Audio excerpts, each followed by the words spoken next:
ॿी ख़बर नाज़रीन अवां खे ठटो मां ॾींदासीं जिते जुमशाई भरिसां मारू जबल ते वधीक हिक गार साम्हूं आई आहे।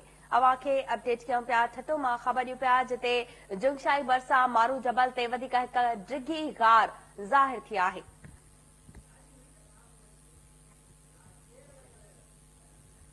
मारू जबल ते K4 मंसूबे जी खोटाई दौरान ज़ाहिर थियल गारुनि जो अंग वधी बथी वियो आहे। वधीक हिक ॿी डिघी गार ज़ाहिर थी आहे। अवां खे अपडेट कयूं पिया वधीक केतिरियूं ई गारूं ऐं इंसानी ऑयली दौर जा आसार रहिजण जो इम्कान आहे।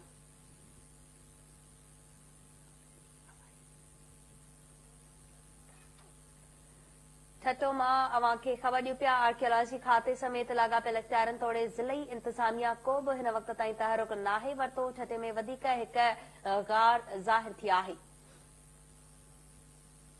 जुमशाई भरिसां मारू जबल ते हिक वधीक डिघी गार ज़ाहिर थी आहे।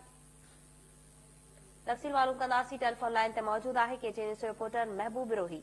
जी महबूब रोही, कहिड़ा तफ़सील आहिनि? जी ठटे जे कोस्तानी इलाइक़े जुमशाई भरिसां मारू जबल में जेका गुज़िरियल ॾींहुं हिक डिघी गार ज़ाहिर थी हुई। ख़ासि तौर ते K4 मंसूबे जे खोटाई दौरान जेका तमीराती कंपनी खोटाई कई हुई जंहिंमें हिक डिघी गार ज़ाहिर थी हुई, जंहिंखां पोइ अॼु हिक वधीक डिघी गार ज़ाहिर थी आहे। अलाए कीअं वाक़ई उते पता आहिनि, ख़ासि तौर ते जेके नौजवान आहिनि उहे जेके ज़ाहिर थियल गुज़िरियल ॾियारे जेका गार आहे उनजे बिल्कुलु भरिसां ई गार ॿुधाई वञे थी, जंहिंमें दाख़िल थी नौजवाननि जो चवणु आहे इलाइक़े वासियुनि जो त उहे अंदरि टॉर्च ॿारे ऐं बैटरियुनि जे सहारे सां टॉर्च ॿारे अंदरि केतिरनि ई कलाकनि ताईं हुन में सफ़र कयो आहे अंदरि, पर हुनजे आख़िरी हिसे ताईं न पहुची सघिया आहिनि। जेकरे उहा बि डिघी गार आहे ऐं हिन में वधीक जेके इलाइक़े जा जेके रहवासी आहिनि या जेके मक़ामी जेके आसार क़दीमा जा माहिर आहिनि उन्हनि जी चवण ते हिन छाकाणि जो इंतिहाई क़दीम ऐं जाबरू पहाड़ियुनि जो सिलसिलो आहे। मारू जबल में वधीक जेका गार हुजण जो इम्कान मौजूदु आहे। हे ॿ डिघियूं इंतिहाई अहम गारूं मिलियूं आहिनि। गुज़िरियल ॾींहुं हिकु गार मिली, जंहिंखां पोइ हीअ गार मिली आहे। ख़ासि तौर ते केतिरियुनि ॾींहंनि ते ख़बर डायरेक्ट थियण खां पोइ ऐं मक़ामी जेके नौजवाननि पारां सोशल मीडिया ते जेके छॾण खां पोइ वॾे अंग में जेके नौजवाननि जो जुमशाई मां तोड़े आसपास जे कोस्तान वासियुनि जे उते पहुचण जो सिलसिलो जारी आहे। गार खे ॾिसण लाइ हिकिड़े पिकनिक पॉइंट तौर ते माण्हुनि हुनखे जेको आहे ॾिसणु शुरू कयो आहे ऐं मुख़्तलिफ़ इलाइक़नि मां माण्हू उते पहुचण लॻा आहिनि।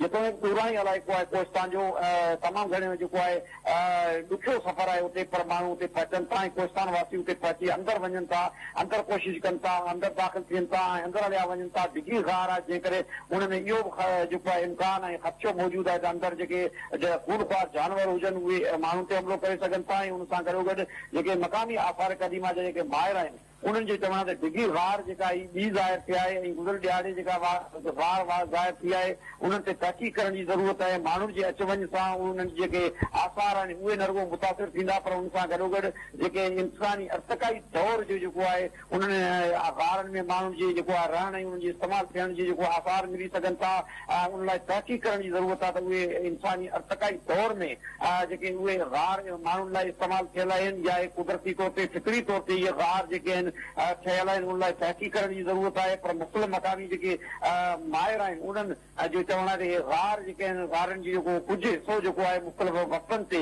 इंसानी जेका आहे इर्तकाई दौर लाइ इस्तेमालु थींदो रहियो आहे, जंहिं करे उन क़िस्म जी जेका आहे तहक़ीक़ जी ज़रूरत आहे। उतां काफ़ी शयूं मिली सघनि थियूं। अञा ताईं जेको आहे आसार क़दीमा तोड़े लाॻापियल ज़िले इंतज़ामिया हुन हवाले सां को तहरीक न वरितो आहे। माण्हू जे उते अचण वञण जो सिलसिलो जारी आहे। गुज़िरियल ॾियारे जेका आहे केतिरी न्यूज़ सां जेका ॻाल्हि ॿोल कई हुई सेक्रेटरी जेको आहे अकबर लगारी जेको सेक्रेटरी आहे आसार क़दीमा ऐं सकाफ़त खाते जो, उन बहरहाल इहो चयो त जेका आसार क़दीमा जी माहिरनि जी टीम जेका आहे उहा उते उमाणी वेंदी तहक़ीक़ लाइ ऐं हुनजी जेका अॻुवाणी आहे उहो छाकाणि जो ठटे ज़िले सां तालुक रखंदड़ डॉक्टर मोहम्मद अली मांझी जेको सिंधी ॿोली जे बाइख़्तियार अदारे जो चेयरमैन बि आहे ऐं माहिर बि आहे आर्कियोलॉजी जे हवाले सां, तंहिं करे उन जे अॻुवाणी हिकिड़ी टीम जेका तश्कील ॾियण जो हुन ऐलान बि कयो आहे, पर अञा ताईं हुन हवाले सां ऑफिशियली लेटर जारी न थियो आहे।